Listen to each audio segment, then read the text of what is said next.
চিরচেনা সেই চেনা রূপ আর নেই, যেখানে প্রতিদিন হাজারো মানুষের ভিড় আর বাসের হর্নের আওয়াজে কান পাতা দায় হতো। সেই গুলিস্তান আর ফুলবাড়িয়া বাস টার্মিনাল এখন সম্পূর্ণ নীরব।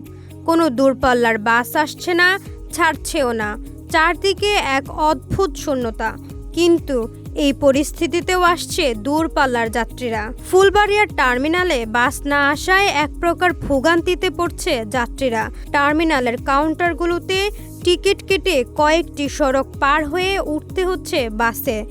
একদিকে এই অবস্থার সাধুবাদ জানালেও ভোগান্তিটাই বেশি হচ্ছে যাত্রীদের। দাঁড়ায় আছি আমরা, কষ্ট হচ্ছে আমাদের। বাস তো সচরাচর থাকতেছে না, বাস আসতেছে চলে যাচ্ছে, টিকিট ভাড়া ওরকম করে পাচ্ছি না আমরা। ভোগান্তির কোনো শেষ নেই, কারণ আমি দেখলো যে আমি বাংলাদেশ মেডিকেল বিশ্ববিদ্যালয়ে চাকরি করি।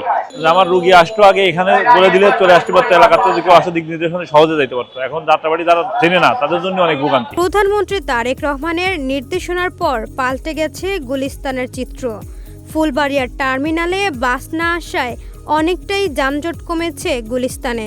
এছাড়া রাজধানীর যানজট নিরসনে তার সাম্প্রতিক কঠোর হুঁশিয়ারির পরেই নড়ে চড়ে বসেছে পরিবহন মালিক ও শ্রমিকরা। এদিকে এই নির্দেশনায় ক্ষতির সম্মুখীন বাস টার্মিনালের সংশ্লিষ্ট কর্মচারীরা। জনগণের সাথে সে একটা ভালো একটা উদ্যোগ নিচ্ছে, আমরা তার সাধুবাদ জানাই। কিন্তু এই সিদ্ধান্তটা কতটুকু মানুষের জন্য উপকার বা কতটা মানুষ ক্ষতিগ্রস্ত হয়েছে এইটা আগে জানতে হবে।